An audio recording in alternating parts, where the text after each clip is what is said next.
जवळजवळ 102 सदस्य असणार आहेत. त्यामुळे 26 प्रभाग होत आहेत. 24 प्रभाग हे 4 मेंबरचे आहेत आणि 2 प्रभाग आहेत ते 3 मेंबरचे आहेत. आणि एकूण लोकसंख्या आपली 9,51,000 आहे.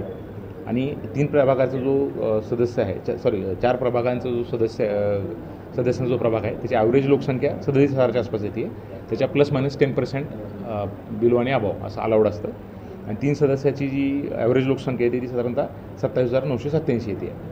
तर ही पूर्ण जी आणि जे काही जवळजवळ आपल्याकडे 1,38,000 शेड्यूल कास्ट म्हणजे अनुसूचित जातीची लोकसंख्या आहे आणि 17,000 अनुसूचित जमातीची लोकसंख्या आहे.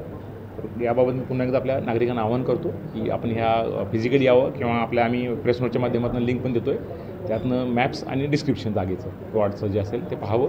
आणि जर तुमच्या मनात काही हरकत असेल तर आम्हाला लेखी स्वरूपात हरकत आमच्या निवडणूक कार्यालयामध्ये कोटणीस कॉम्प्लेक्समध्ये आणून आम्हाला ते सादर करा. महाराष्ट्र शासन व राज्य निवडणूक आयोग महाराष्ट्र शासन यांच्या सूचनेनुसार जो आमचा सोलापूर महानगरपालिकेचा जो 2025चा जो निवडणुकाचा कार्यक्रम जाहीर झालेला आहे त्याच्यामध्ये सर्वात महत्त्वाची जी टप्पा आहे की त्याच्यामध्ये वॉर्ड फॉर्मेशन जे असतं तर ते शासनाच्या दिलेल्या सूचनानुसार आम्ही वॉर्ड फॉर्मेशन केलेलं आहे. राज्य निवडणूक आयोगाची सादरीकरण केलं. त्यानंतर त्यांची मंजुरी प्राप्त झाल्यानंतर आज आम्ही दिनांक 3 सप्टेंबर रोजी आमच्या कार्यालयामध्ये ते नागरिकांना पाहण्यासाठी आम्ही डिस्प्ले केलेलं आहे.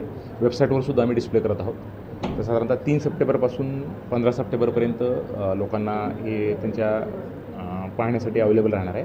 आणि याच कालावधीमध्ये 3 सप्टेंबर ते 15 सप्टेंबर या कालावधीमध्ये ते लेखी स्वरूपात आमचं जे कोटणीस कॉम्प्लेक्स जे आहे मागच्या बाजूला जे निवडणूक कार्यालयाचं कार्यालय आहे आमच्या जी आमची मेन बिल्डिंग आहे त्याच्या मागच्या बाजूला जे कार्यालय आहे कोटणीस कॉम्प्लेक्समध्ये निवडणूक कार्यालय त्या ठिकाणी लेखी स्वरूपात ज्या कुठल्याही नागरिकांना सूचना असतील त्यांनी द्यावं. त्याची जे रिसिप्ट पण त्यांना दिलेली आहे. त्यानंतर 16 सप्टेंबर ते 22 सप्टेंबर या कालावधीमध्ये जिल्हाधिकारी किंवा जिल्हाधिकारी प्राधिकृत केलेला अधिकारी त्याबाबत हरकतीबाबत सुनावणी घेईल. आणि त्यानंतर 23 सप्टेंबर ते 25 सप्टेंबरमध्ये आम्हाला ते नगरविकास विभागाला आणि नगरविकास अल्टिमेटली राज्य निवडणूक आयोगाला हा पूर्ण जो वॉर्ड फॉर्मेशनचा जो अंतिम हे असेल आराखडा राज्य निवडणूक आयोगाला सादर केला जाईल.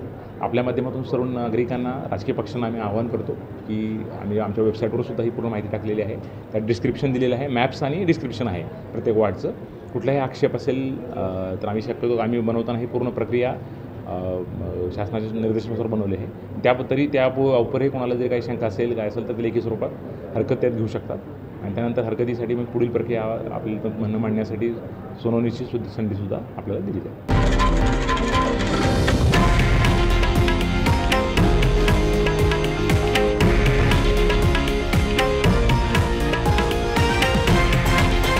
हे आहे देशातील नंबर 1 न्यूज नेटवर्क आणि आपण पाहत आहात TV9 मराठी, एकमेव.